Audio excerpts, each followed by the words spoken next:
नमस्कार, मैं प्रतिभा साहू, कक्षा 11वीं अंग्रेजी माध्यम की छात्रा। आदरणीय अध्यक्ष महोदय, माननीय अतिथि महोदय, आदरणीय प्राचार्य महोदया, प्राचार्य महोदय, समस्त शिक्षकगण एवं मेरे सहपाठी भाइयों और बहनों, आप सभी को मेरी ओर से गणतंत्र दिवस की हार्दिक शुभकामनाएं। हे विरहणी व्यर्थ के आलाप गाना छोड़ दे, वेद ना के फिर वही सब ताप गाना छोड़ दे, और कंठ में धर चेतना के स्वर जगा जा, तू अलग वरदान गाहे रागणीय विशाप गाना छोड़ दे, वरदान गाहे रागणीय विशाप गाना छोड़ दे। और क्यों सुनेगा?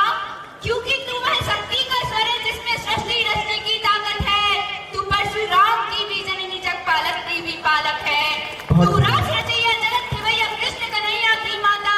तू खप्पर वाली का खप्पर जो कभी नहीं है भर पाता। तो साहस शौर्य समर्पण को तू जीवन का आधार बना, और धार रूप रणचंडी का तू शस्त्रों को श्रृंगार बना। और धार रूप रणचंडी का तू शस्त्रों को श्रृंगार बना। यदि चूड़ियां माना थे कमजोरी का, तो क्या जगत जननी जगदम्बा को चूड़ियां पहनाते? तो क्या भारत माता के हाथों में चूड़ियां होती?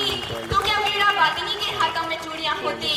तब मैं पंक्तियां निवेदित करना चाहूंगी कि क्या दिखाई देती है मुझे चूड़ियां। कलियों से कोमल हाथ